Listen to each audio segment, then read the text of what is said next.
Alhamdulillah Rabbil Alameen. Today we continue discussing the Tea Party, or um, how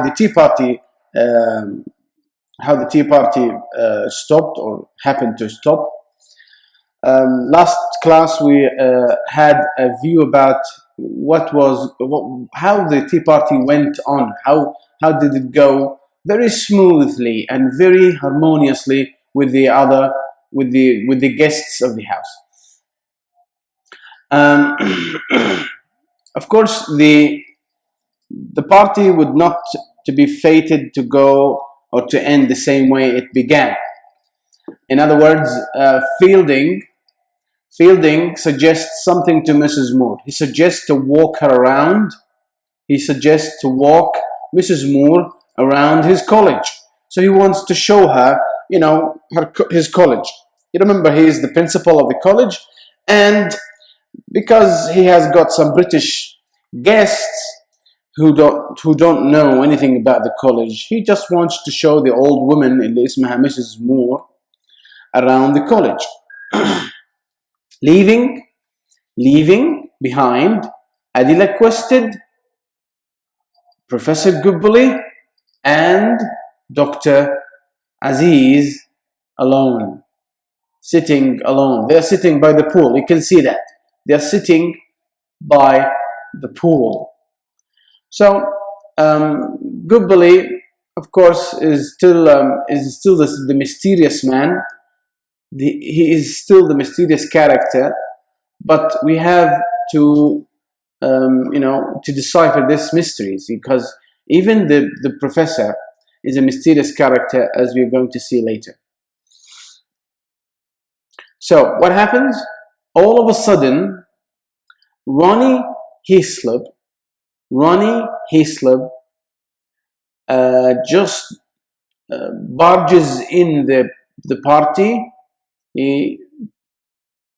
Ronnie Hislop could not take this easily.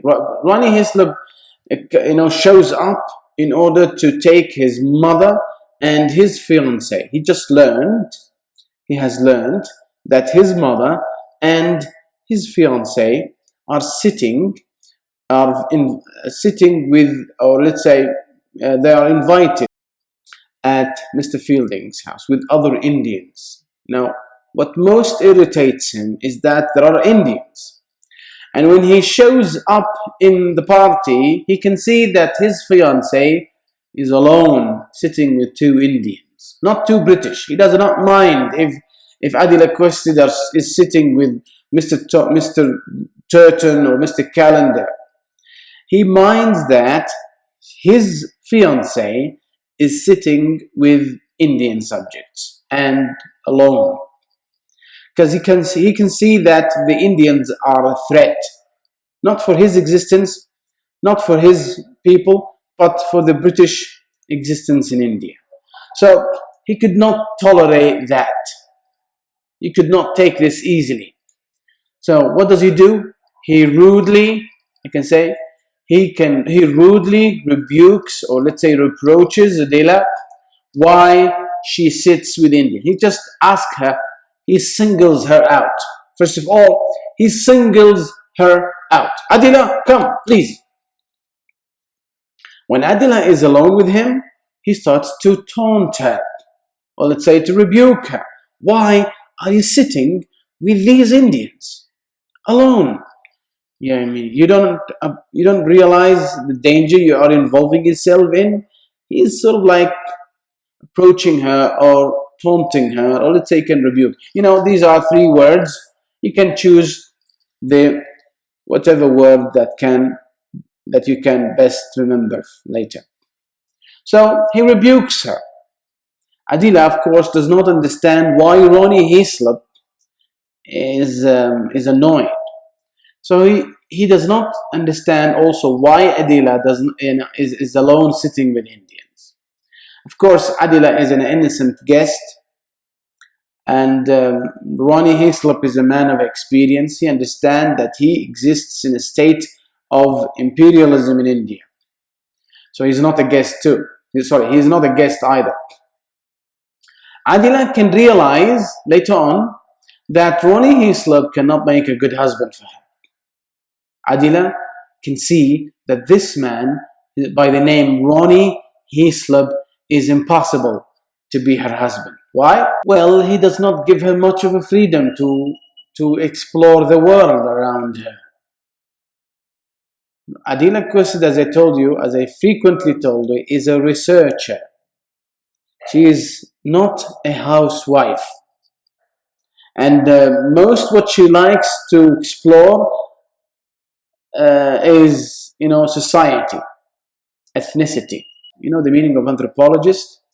Someone who likes to discover societies, someone who likes to do researches on people's life, people's conditions of life. So being an anthropologist, Adila Quested cannot live with a husband like who? Like Ronnie Heaslip. So all of a sudden she can see, she realizes that this man cannot be the fit husband she's been looking for. So why does Adila think that Ronnie Heaslip cannot make a good husband for her? We have addressed that question, right?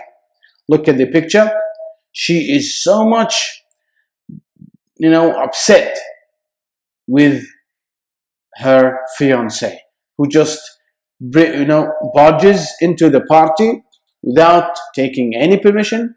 And when he barges there, he is careful to speak aloud. With who? With Adila Quested about the Indians. So the Indians, Dr. Aziz and Professor Gubali, could hear him. They could hear him speaking ill of Indians. Again, look at the mother. Mrs. Moore is not happy about what he did. Adila Quested is not happy about what she did. Even Adila Quested is not comfortable. Let's go to the answer. Ronnie Heaslip does not allow much freedom or belief for her to do what she likes. First of all, that is the crack reason. Ronnie Heaslip does not give much freedom of belief, much freedom of behavior. Belief and behavior. Can you add this? And behavior. Much belief and behavior. For who? For, the question is about who? But Adila Quested. He keeps guarding her of any possible contacts that she can make or that she makes with the Indians. That is his business. He thinks that he has just to keep escorting her and keep guarding her of any possible contacts that she makes with the Indians in India, trying to take her away or to stop any connections with the Indians. That's how she thinks Ronnie Heaslip has dedicated his role as a fiancé to her. He is more of cuffs. You know the meaning of cuffs? Cuffs, quyud, kalabshat. She thinks that he is more of cuffs to her mind and to her thoughts. He keeps sort of like guarding her, guiding her. Do this and don't do that. Look at this and don't look at that. And do you think, as a researcher, do you think Miss Adila Quested can live a peaceful life with such a man? Let's go to question number 26. Do you think the Tea Party was successful? Yes. By all means, I think that the Tea Party was a successful party. Unlike the Bridge Party, right? Very much unlike the Bridge Party. Both Indians. Now, the question, why do you think the Tea Party was successful? I think we answered this question last class, but here we can find it in black and white. Both Indians and British sit at the same table. In terms of communication, على مستوى التواصل أو التواصل اللي هو اللفظي, communication. اللفظي أو غير ذلك. All speak the same language. They speak English. Well, in terms of equality, do the guests feel equal or inferior to Mr. Fielding?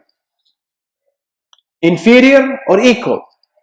Equal, that's right. In terms of equality, the guests seem very much equal to Mr. Fielding. Can you give me an example to prove this? To prove that the guests feel very much equal to Fielding? Yes, the collar stud. If he feels superior to Aziz, he would not have accepted Aziz's collar stud. So this is an example, this is the proof or an evidence to prove that all the guests felt equal. In terms of friendly environment, جو الصداقة. The tea party is full of what? It's full with simplicity. Everything is spontaneous, everything is simple. Look at how and where they are sitting. It's very spontaneous. They don't look for formality. You know the meaning of formality. It's not about formality. It is about, being who you are, being easy, being friendly, and being occasional. Right after the tea party, Aziz falls sick. He is sick. It is already summer. The winter of the mosque section is coming to an end, and they are living in the summer season. Summer in India is intolerable. Summer in India is a piece of hell. It's very hot, and Aziz falls sick with fever, right? Due to what? To the heat of the summer season. So what is now? What is the season now? The season is summer, and many Indians start to visit him at home. It's very easy to think or to guess what happens when someone falls sick. In an Oriental society, in an Oriental society, people love to keep visiting the sick. So many Indians start to file in or to visit this man, to visit Aziz at home. He is sick. He doesn't go to work. But as they are about sitting and talking, because they are Indians, they, pop many questions. They just talked about several topics. But while they are about it, they are surprised to see Mr. Fielding visiting Aziz in his house, which is really a big surprise. What's the surprise? Mr. Fielding has come to visit who? To visit Aziz, not in the hospital, in his house, in Aziz's house. Clear? Well, Aziz, the Indians cannot believe that sight because usually British do not visit any Indian, right? So Mr. Fielding is in Aziz's house. Everybody is surprised. A British man is visiting an Indian sick man. As they talk, Indians, of course, find it a good chance to ask Mr. Fielding a lot of embarrassing questions. They can find it a good chance to ask this man some questions that might sound embarrassing, but most of them are embarrassing for Mr. Fielding. Questions like what? Give me examples of questions like what? Questions like, why are you here? Why are the British in India? Why are you occupying India? What is your business in India? Why don't British people go back to England? A lot of embarrassing questions. هذه كلها أسئلة إيش يا أخوان؟ أسئلة محرجة. Who asked the questions? The Indian guest, not Aziz. The Indian guest. They ask him these embarrassing questions about the British imperialism in India, about the British existence in India, about why Indians are disarmed and powerless, about why British and Indians are not equal, about the Indian rights of living equal or living a good, decent life in India. So a lot of embarrassing questions are asked to who?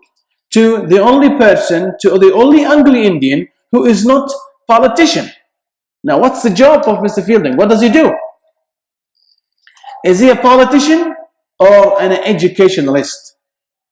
He is an educationalist. He is not a politician. So these political questions started to rain on his head. Well, he is not the man.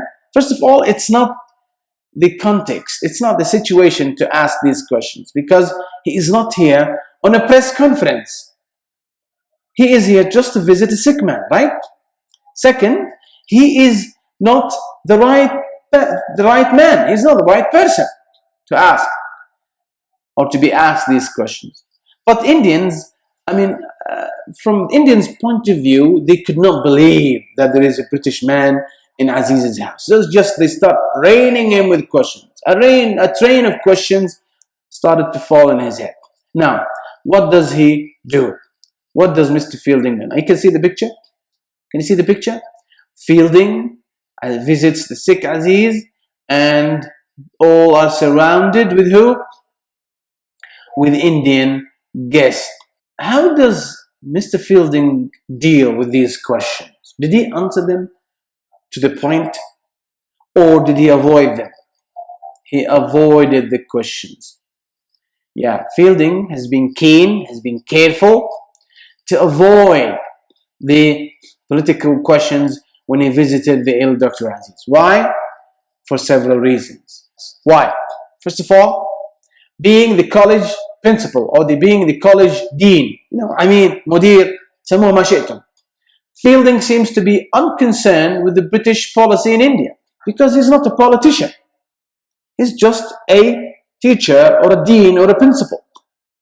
His major is education. His field of interest is not politics. It is education, right? So he does not have answer to these questions. Or it could be Fielding cannot go against the imperial policy in India, which gave him the job over there. Fielding, even if he has answers to these questions, most probably Fielding would not go against the imperial policy of his own country. Because part of the British policy is to establish an imperial colony, imperial state of India that follows the British crown. Of course, this is something beyond Fielding's objection, because he's a person, he's a single man. You cannot have an objection to the British policy in India. Who draws the British policy in the world or in England itself? Who draws this policy? من يرسم سياسة الحكومات? Teachers or politicians? Politicians, that's right.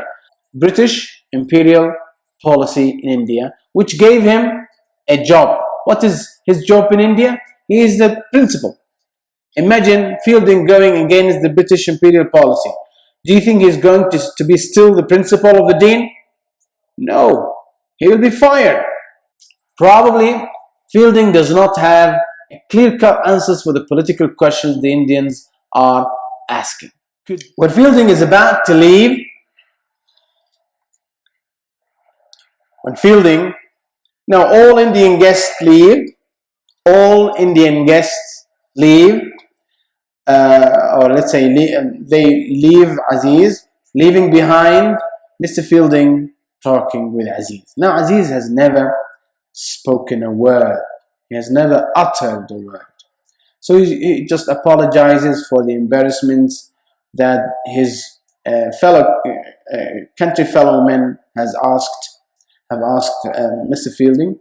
Before Fielding leaves, Aziz has just to compensate for that discomfortable session that Fielding had while sitting with the rest of the Indians and listening to the embarrassingly political questions that they asked. Aziz just had to demonstrate something. He shows him the pictures of his family, right? Sort of like a social a social moment, a very friendly moment. So what does this signify? What's the significance of the pictures Aziz shows to Fielding? In fact, the pictures signifies the theme of friendship. The picture signifies the theme of friendship. Why? Because it demonstrates Aziz's rooted friendship to Mr. Fielding. Normally, such private pictures are not usually visible, are not usually offered to strangers. But Aziz here shows the picture to a stranger. Why? For two reasons. We have got two reasons. First of all, we have got a thematic significance. الهدف الأول هدف فكري، هدف له علاقة بالأفكار. The thematic significance is friendship. It's for the theme of friendship.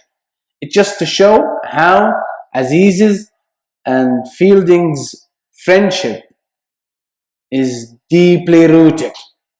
Normally, because such pictures are not shown to others, to strangers. You know, pictures, private pictures like children and wife, for the audience, are not normally offered to strangers, right? Aziz is offering to show a very much private issue for him as an audience. To who? To a stranger who might not understand the purpose at that moment on the spot. But we know that it's just to prove how much deep and rooted their friendship is.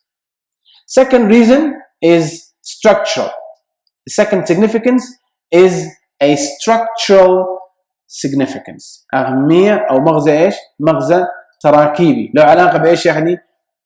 له علاقة بهيكل الرواية أو ما نسميه إحنا the plot، الحبكة الروائية للكاتب. هذا بعدين راح نشوف أهمية هذه الصورة later on. تراكيبيا هذه أيضا مهمة. الصور هذه التي أظهرها عزيز لمستر فيلدينج مهمة لكن للحبكة الروائية. لكن ما يهمنا الآن هو الأهمية أو المغزى الفكري الموضوعي اللي هو موضوع الصداقة، وهو يثبت أن الصداقة صارت إيش؟ أكثر عمقا مما سبق. Aziz now is well. Aziz is well. He has recovered and he has to prepare everything for the trip where? To the Marabar caves. Aziz has got to prepare everything for the Marabar caves. Alas, he has to, to execute the plan, to carry on the plan. What's the plan? He has invited his guests to the Marabar caves. It's a trip to a place which is a bit distant from the main town, from downtown. So they have to take the train. They have to take the train to the Marabar caves. Aziz has to prepare everything, including what? When someone is busy or preparing to travel, food, chairs, tents, they are going to camp. At the foot of the mountain, there must be some camping, right? So Aziz has to get everything ready for his trip. And he just gets to the train station at night. On the eve of the party, Aziz does not sleep in his own house. He spends the night, as you can see in the picture. Can you see that? Can you see the picture? He spends the night where? At the train station. Look at everything around him. Look at everything around him. طبعا there are passengers over here. There are people, there are passengers. Now, what do they wait for? What do they wait for? They wait for the train. But when is the train coming? The train is coming in the morning. Isn't he early? Yes, he is early. Well, why is he early? Well, he has to do that because Aziz knows that the British are very punctual. He spends the night at the train station because he knows that the British are very punctual people. He was, afraid that he might get up late and miss the train. There will not be a party. The party will be cancelled. And he does not want this to happen again. Remember the lady who has invited Mrs. Moore and Adila requested? What was the problem? The time, right? She never turns up at the time of appointment. Adila requested and Mrs. Moore were waiting for her, but she never turns up on time. So the problem here Aziz does not want this problem to repeat itself again. So he says, I'll spend the night at the train station. If I oversleep or something, nothing will be damaged. Nothing will damage the appointment of the trip. Is that clear? All right. This is about his preparations in Chandrapur. Well, when they reach the Marabar caves, what happens? What is Aziz's preparations or plan when they reach the Marabar caves? Can you see that? What does he hire in order to move from the train station to the Marabar caves? What is the mean of transportation? When the train reaches the foot of the mountains, Aziz, Adila, Mrs. Moore have to climb the mountains, but on foot or on elephants? On elephants. So this is the traditional Indian means of transportation. When they reach to the Marabar Caves train station, they will ride on back of elephants. They will ride elephants. As you can see in the picture, they are riding elephants. Right? This is considered a special treat. This is a special means. This is a special feature in Aziz's invitation to the Marabar Caves. Is that clear? Now, do you think Adila is going to love this? Do you think you will love it when you go there? Do you think you will love to ride an elephant? Yes, because it's something new to us. Just like when they ride camels, when Indians ride camels in Saudi Arabia or in the Arab Peninsula. It's something new to them, right? So this is considered a special treat. Everybody catches the train except Professor Goodbully and Mr. Fielding. Mr. Fielding and Professor Goodbully miss the train to the Marabar Caves. Why? That's the point of the question number 30. This is the point of question number 30. Why do Fielding and Professor Goodbully miss the train to the Marabar Caves? Well, Fielding and Professor Goodbully missed the train because Goodbully, اللي هو religiously Hindus, was late for his morning prayer. He was praying his morning prayer. And because he was praying, Fielding had to wait until he finishes his prayer. But when he finishes his prayer, it was too late to catch the train. Mr. Fielding is an agnostic person. He's an agnostic character. He does not believe in existence of God. So, who boards the train? Only 3 people. Who boards the train? من اللي يصعد على القطار إذا؟ Adila requested, Mrs. Moore, Dr. Aziz, and Dr. Aziz's servant. Dr. Aziz's servant. There is a servant that keeps helping him, carrying the stuff, loading this, unloading that, packing this and unpacking this. So he has a servant that keeps helping and serving everything around while they are at the party. Is that at the trip? Is that clear? Shall we go on? Shall we go on? Yes, no. Well, they reach the train, they reach the foot of the mountain. Here, you can see Aziz has had his tent, has had his mats, rugs, there's a drink over here, there's a chair, there's a table, there's a tablecloth. Everything is ready. They unpack everything. Well, where is this site? Where is this site? Where is this place? It is at the foot of the mountain. Aziz has unpacked everything. Once they reach their destination, they camp. They camp. Started to camp. يعني خيم. يعني they unpack everything.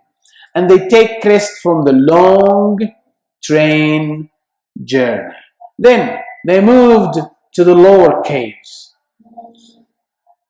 The lower caves. You can see the crowd of the Indians behind, and you can see Adila, Dr. Aziz, and look at the old woman. She is sort of like wondering at the several details of the caves, the opening of the caves, the entrances of the caves, the size of the cave. She's just, both of them. Adila questions and Mrs. Moore cannot believe that there are such caves in this earth. Of course, Aziz, is not less wondered about this.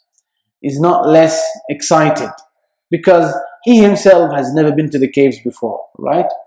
So they moved where? To the lower caves of the mountain. The mountain is a group of caves. There are lower caves and there are higher caves. Lower caves, openings and cliffs of the caves, but in the lower state, in the lower positions of the cave. And higher caves are caves which are a bit, they need someone to climb up to the entrances. Is that clear? Shall we stop over here? Okay, we'll stop over here. سبحانك اللهم وبحمدك نشهد أن لا إله إلا أنت نستغفرك ونتوب إليك.